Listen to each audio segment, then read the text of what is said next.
biragoye ko waba uri umunyarwanda ukaba utazi Rocky.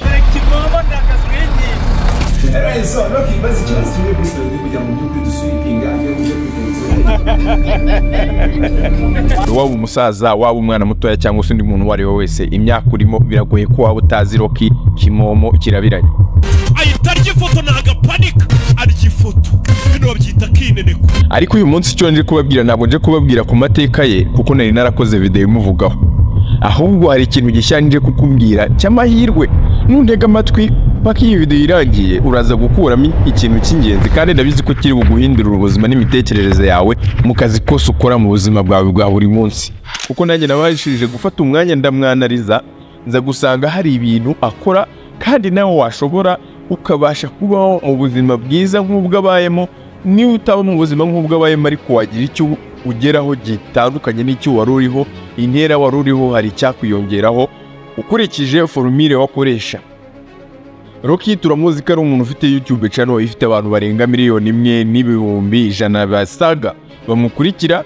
Kuri Instagram afite abantu barenga 600,000 bamukurikira, ndetse n'ahandi henshi n'ibindi bikorwa byinshi akora gusobanura filime byose murabizi.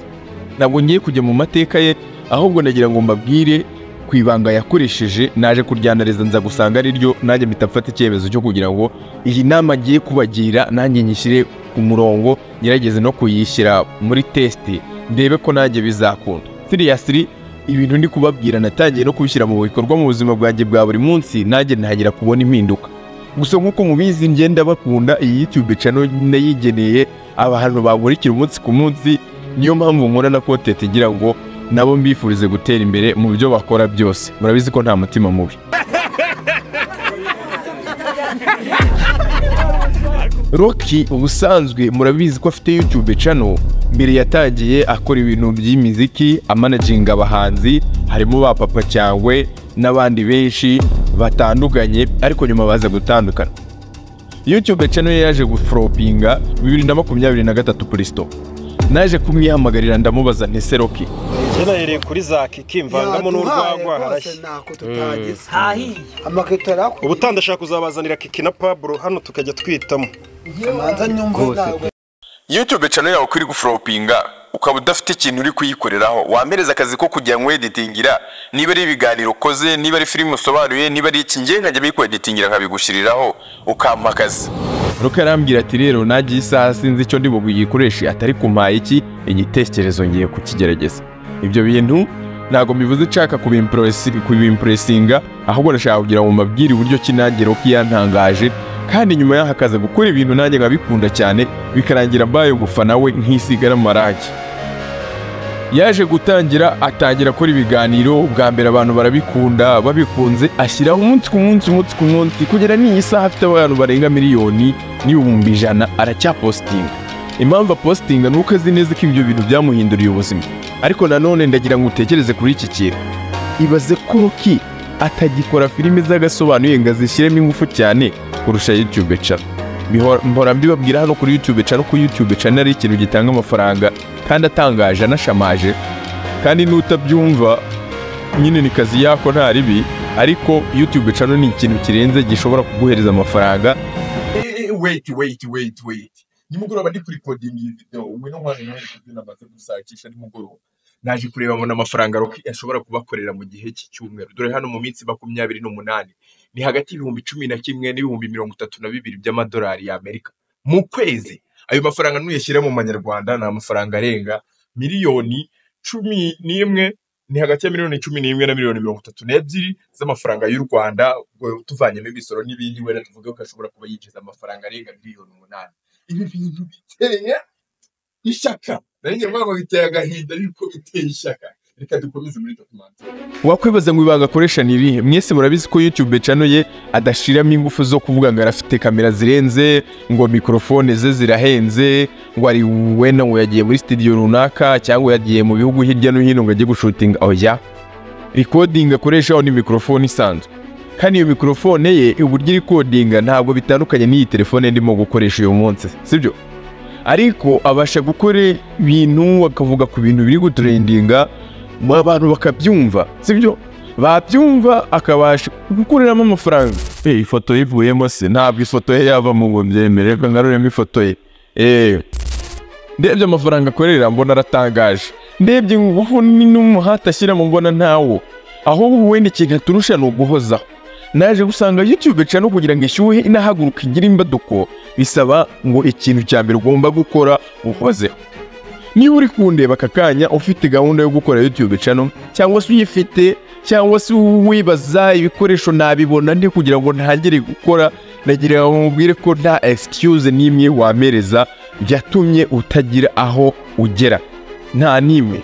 Nuvuga ngo niba ushaka kugira ngo ugire aho ugera, nuza muri YouTube wowe uvuga utingiye kuvuga ikintu cyose ntekereje nkivuga ariko gifitemo reason kugira ngo nogeremo impamvu ituma abanyarwanda bankurikira, sivyo? Nawe urimo kundeba akakanya, niba ukigeze kuri uyu munota wa 5 urimo kunkurikira, nakuri kumva ko ibyo ndi kuvuga birimo reason, sivyo wa muntu? Niba utarahindutse ngaho kanda like, kuko nabonye n'abantu bagirwa ntabwo mutanga like, sinzi impamvu ngo mwarahindutse. Niyo makuru sigaye mfite ngo mwarahindutse ngo like musigaye muzirangura. Niba nta shyari ufite utaranahindutse ukiri wa muntu uri oje, kanda like kabisa, sibyo? Ikindi maze kubona YouTube ye ashyiraho video buri munsi, hari n'ubwo ashyiraho video ebyiri, hari n'ubwo ashyiraho video 3 ku munsi. Uyu munsi ndi kurikoringira w'iki kiganiro yashizeho video 3, urumva? Kandi video ze ukurikije urwego ariho agira views zitari munsi y'ibihumbi 100 ku munsi. Kuva mu itagiro ubundi urebye muri moyenne ni gutyo ibintu biba byifashe. Ikintu gituma rero ahora ari update ni artificial intelligence, no kumenya aho yakura amakuru. Umugabo bita Albert Einstein yaravuze ngo baramubajije ngo mbese ibintu byose ukora uba warabifashe mu mutwe, arababwira ati ngiye ntabwo njya mfata ibintu mu mutwe, ahubwo ngiye mbanzaho nabikura. Niba ushaka kugira ngo nawe ujye ukora uhorane content buri munsi, ugire ibyo uploadinga, ugire n'ibyo utanga, hari ahantu wakura amakuru ari nabyo nje kukuraburaho uyu munsi, sibyo? Uretse kugenda ngurabure, kandi ibintu ndi kukubwira ejo nutagira no kubikora uzabona impinduka mu buzima bwawe, uzabona impinduka kuri channel yawe, uzabona impinduka mu byo ukora byose. Ushobora no kutabona ayo mafaranga ariko uzaba developed, ugire na skills zo kuba wavugira imbere ya kamera. Niba nshobora kuba navuga iminota, ubu hasigaye iminota 7 irashize, sibyo? Ishize nkirimo kuvuga, kandi ibyo ndi kuvuga bindi mu mutwe nta hantu ndi kubisoma. Iyo ni skill na develop kubera iki YouTube. Nagira ngo unyumve neza, success ndi kuvuga ahangaha ntabigamije kuba wakora amafaranga kuri YouTube gusa, ushobora no kwakora ubumenyi bwaguhereza akazi, sibyo? Noneho Rocky we agenda agakoresha icyo bita ChatGPT cyangwa se n'izindi artificial intelligence, ibindi bikoresho umuntu akoresha by'ubwenge koranabuhanga, akabasha kubaza what is trending now, ni iki kigezweho. ChatGPT itimubwira ati ibi nkuru niyigezweho yifatira n'igishyushye. Narazitangaye mbona Rocky asigaye ashyiraho inkuru na CNN ubwayo. CNN ni televiziyo muri Amerika itarayitangaza, agatanga Al Jazeera, agatanga ibindi bitangaza amakuru hirya no hino ku isi gutangaza inkuru, n'abandi banyamakuru bo mu Rwanda bakaba baza gutangaza amakuru bayamukuyeho.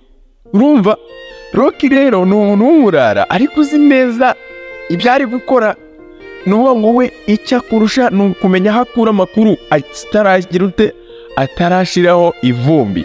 Amakuru agifite ivumbi nyine, amakuru atariho ivumbi niwe uyazana mbere y'abantu akayatangaza.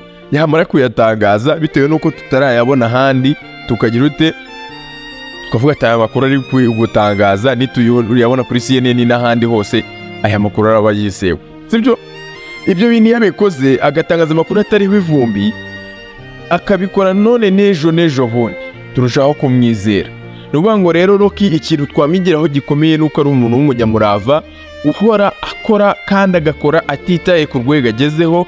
Ikindi namubonyeho nuko asaba subscribe buri gihe cyose mu kiganiro cye, ariko se nanjye mwamereza subscribe man ko n'ubundi nanjye byambera ko mwagirira neza kwera nk'umuntu wanyu barabura mukampereza subscribe, mumereze subscribe. Nanjye icyo nzi cyo nuko ibyo ndi kubabwira uyu munsi ejo nzaza nkababwira n'ibindi birenze. Uretse n'ibyo nzaza mbakubita na tipu z'ingirakamaro, kandi YouTube channel ni yanyu. ntiyanyu ukazaho subscribe ukuramo ikintu gifite ubwenge.